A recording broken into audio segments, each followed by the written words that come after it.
Hello and welcome back to Section D. We're here at Black Normal Barbers in Brighton, and today in the chair we have GP.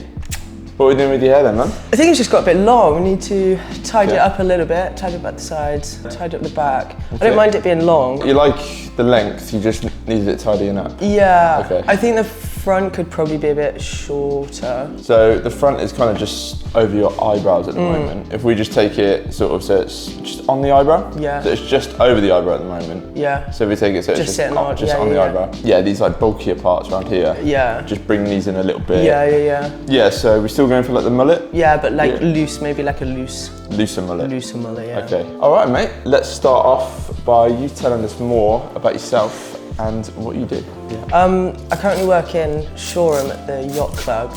We lift boats in and out of the water, and then put them in the yard and fix them, basically. Is it obviously we're going into like the wintry months now? Does that change the job at all? Like what you do day to day, or? It's definitely wetter. Seasonally, like the different types of boats that are coming out. People are coming out more for winter maintenance. Yeah. So kind of longer stays in the yard. The summer can be quite busy, just people using like the yacht club. Did you feel settled in this sort of line of work? Yeah, definitely at the moment. This is completely like me in a job. Really, I've never loved a job so much. It's so fun. I'm definitely settled in it. For how long? Hard to say. I don't want to say like a 5-year project or 10-year kind of plan, but it works for me right now, and I'm kind of enjoying it. So I'm kind of not really looking at doing anything else. I just enjoy kind of what we've got going on there. I think that's pretty important. I think that's like, you know, sometimes you can get caught up thinking about that sort of 5-year plan. I mean, the job like working before, like I was doing seasonal work, teaching,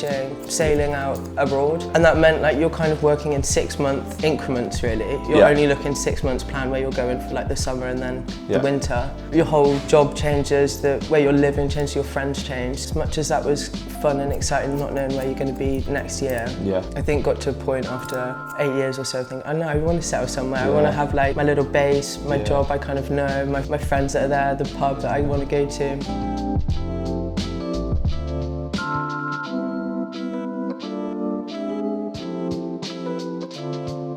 So yeah, man, like as long as I've known you, you've always had like ocean-based jobs. Yeah. Have you always been called to the ocean? Has the sea always called you? Well, yeah, I mean, it's funny, like obviously you and me grew up together. We grew up in the Cotswolds, pretty landlocked. But I guess I didn't ever think about working on the sea or that kind of environment until like college time, and ended up doing this college course that's like multi-activity instructor. There's land-based and water-based kind of instructor qualifications we got through that course, and land-based is like climbing and mountain biking and stuff like that. And then all the water side was sailing and windsurfing and kayaking. It just happened that the opportunities there, you could go out teach sailing in the south of France, and at 18 nobody's going to say no to doing that. 100%. And it was a case more of just like doing it to know that I did really enjoy it and love it, rather than like already knowing that that's what I wanted to do.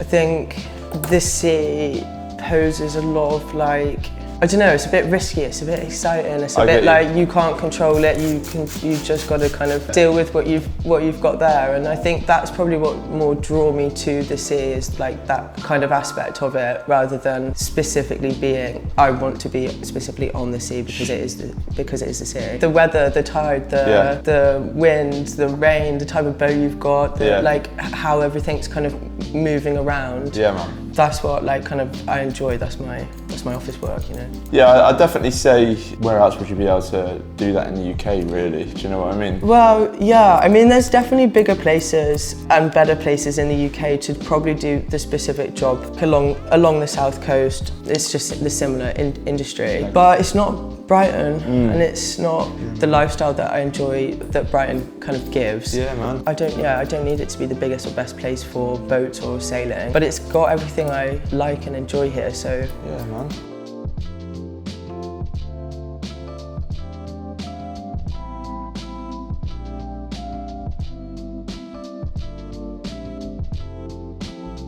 a big thing about enjoying living in Brighton is obviously the queer space and is the queer community that obviously comes along with Brighton. I identified as queer and gay kind of moving down to Brighton, but since like moving down there, I think Brighton has given me like just the vocabulary of being able to describe myself. I've been able to come out as trans, which has been a huge thing for me. It's a huge kind of new lease of life without sounding too cheesy. How have you found your the transitioning experience so far? It's been really good.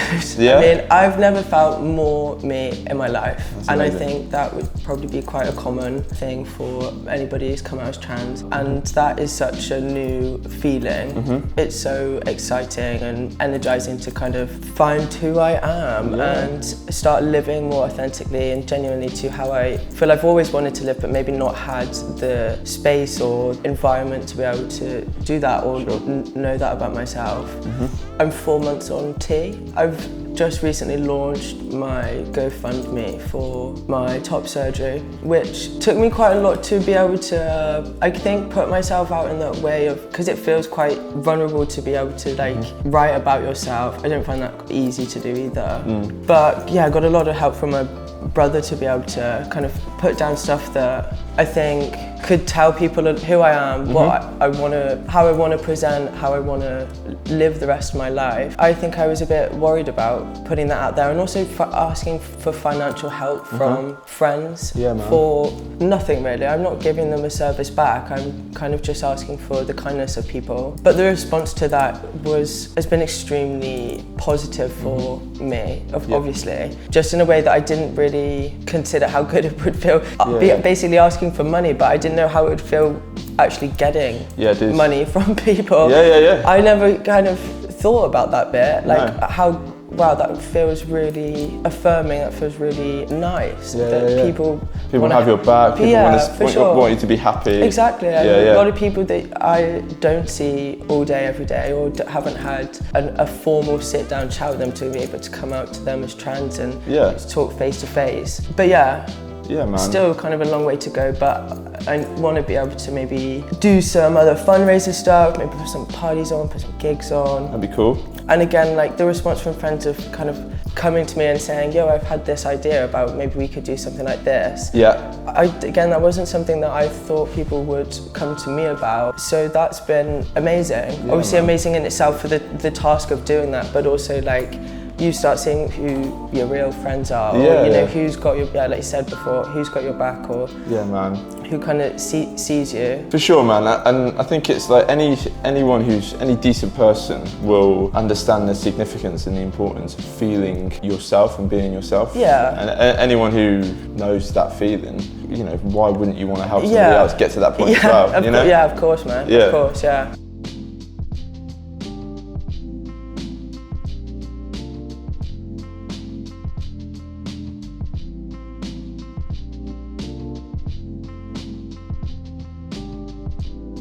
So man, what's next for you? What you got coming? What's in the pipeline? I'm starting on the lifeboat. Nice. Start training for that soon, which will be really good. I think it'll be another kind of, it's not necessarily a job, it's a volunteer position, but another kind of thing I enjoy with all the boats, and I think I'll be probably not bad at it at least. I'm recently single. So kind of getting to explore the city in a way that I haven't really experienced maybe before, which I think is exciting. I get to see kind of what Brighton's like in a different capacity or different kind of context for myself. I've been looking at some like drop-in or taster introductory sessions for just kind of like random hobbies or little activities, kind of some stained glass or some maybe different fitness courses, Muay Thai or something. I just want to try a load of different things. I think I'm probably good at a few different things, but don't stick at things too long. But I think I just want to try a load of different things and just see what I do enjoy, and if there's something that can, kind of start some new little hobbies for myself, kind of a bit of a life outside of work, which I really obviously enjoy. And social life, but kind of start doing some stuff for myself. For sure.